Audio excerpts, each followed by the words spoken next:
ইউনিভার্সিটিতে পড়ে যদি তুমি হুঙ্কার না দিতে পারো, মিশরের আজহার ইউনিভার্সিটিতে পড়ে যদি হুঙ্কার দিতে পারো, তোমার বিদ্যাকে থুতু দেই, তোমার বিদ্যাকে থুতু দেই, তোমার বিদ্যাকে থুতু দেই। যে বিদ্যার কারণে এখনো পর্যন্ত সমাজ এমন রূপ দেখছে না, এইরকম বিদ্যা আমাদের দরকার নাই। নতুন করে বিজ্ঞান হয়ে, নতুন করে শিক্ষিত হয়ে, নতুন করে জাতির মাঝে নতুন দাওয়াতের মাধ্যমে এই পৃথিবীর পরিবর্তন আনতে হবে। তবে আজকের এই প্রোগ্রাম, আজকের এই সেমিনার সার্থক এবং সফল হবে। কথা বলে ঠিক কিনা? আর 3 মিনিটের কথা শেষ করছি। সেটা হচ্ছে আমরা জাতিকে পূর্ণ দাওয়াত দিচ্ছি না। মাগুরাতে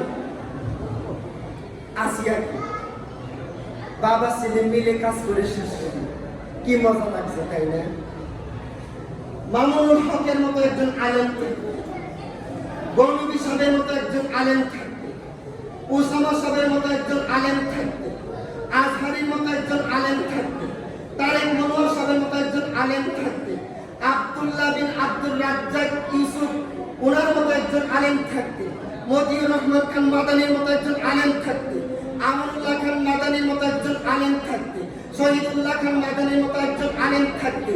কেন ডাইরেক্ট ডক্টর ইউনূসকে এই হুকুম জারি করা হলো না কেন? 1 ঘন্টার ভিতরে গোটা মাগুরা অবরোধ করা হবে। 1 ঘন্টার ভিতরে মাগুরাতে কোন গাড়ি ঢুকতে দেওয়া হবে না। মাগুরাতে আজান বন্ধ থাকবে, মাগুরাতে সড়ক বন্ধ থাকবে, মাগুরাতে সিয়ামের ইফতার বন্ধ থাকবে। যতক্ষণ না পর্যন্ত এই বদমাইশের, এই লুচ্ছার দৃষ্টান্তমূলক শাস্তি না হবে, ততদিন পর্যন্ত এটা অবরোধ থাকবে। ডক্টর ইউনূস যদি 10,000 সেনা পাঠাতো, 5,000 র্যাব পাঠাতো, 2,000 পুলিশ পাঠাতো, এই বিষয়টি কার্যকর হতো না।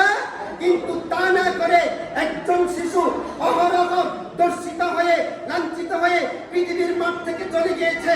আমার দেশের সেনাবাহিনী ব্যর্থ, আমার দেশের পুলিশ বাহিনী ব্যর্থ, আমার দেশের মিডিয়া বাহিনী ব্যর্থ, আমার দেশের আলেম সমাজও ব্যর্থ।